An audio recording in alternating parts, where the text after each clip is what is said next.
Alright guys, I wanted to make a quick video for you about pulling so-called stuck LS lifters out. It's kind of hard to see on this one. I left the kind of crappy angled one for last, so bear with me. Anyways,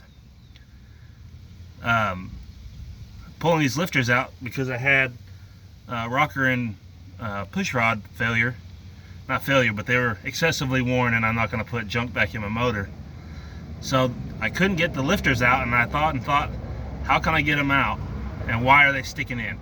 First, they're stuck in there because of oil varnish. Using a wax base oil, old Penn's oil, whatever you want to blame it on.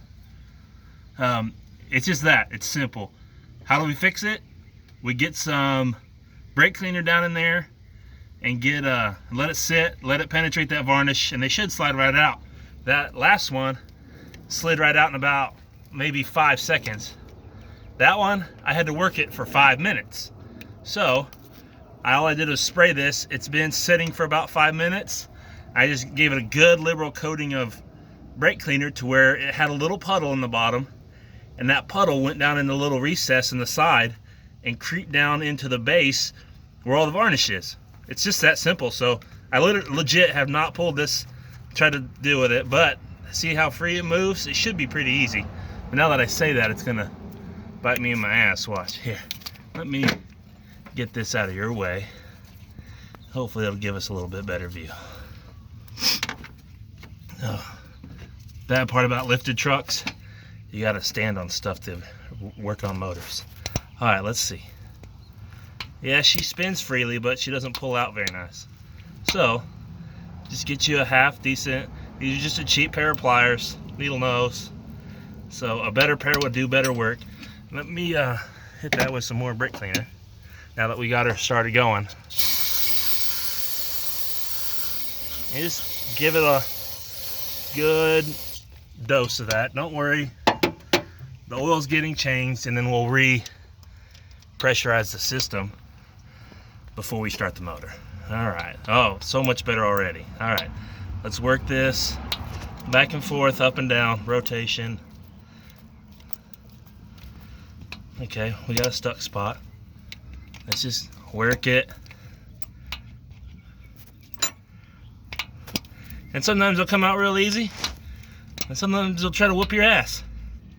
See, we already got more movement. And there it is. It's that simple. Let me grab this, dude.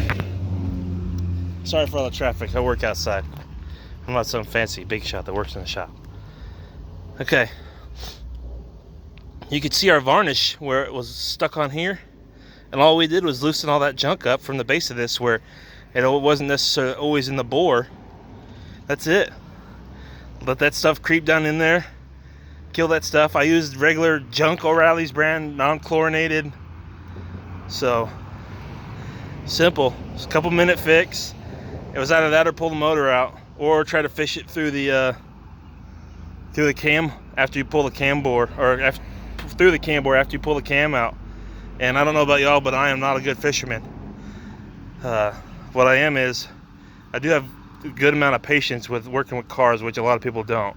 So that's a secret tip, I guess, secret tip on how to get those out.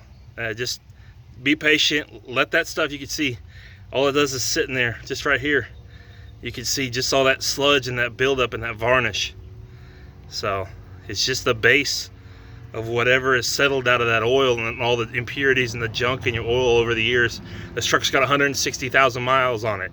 I know for a fact this truck was not taken care of before I got it, simply because of all the other parts I've had to replace on it. So if this thing was not taken care of and comes out that easy, any of you guys should be able to get that out. So take your time, do it right. Yes, I've already tried the whole pushing back in the lifter tray thing. It didn't work. My lifter trays are worn out. You can see where they were rubbing here. So you can see they were doing their job. They tried, but they're just worn out, man. Just replace it. Better safe than sorry for me. This thing had a bad head gasket due to getting overheated many years ago because somebody neglected and it had a pinhole in the radiator, and the guy couldn't figure it out. So I've had problems with it. So might as well. And the I don't know how the push rods are with me, but the push rods are about 23 thousandths too short. So they had the end of them is supposed to be a nice, if you look at the profile, it's supposed to be round. They were more football shaped. So take your time, have fun. I got a whole nother side of the motor to pull apart, get this thing done and get my baby back on the road.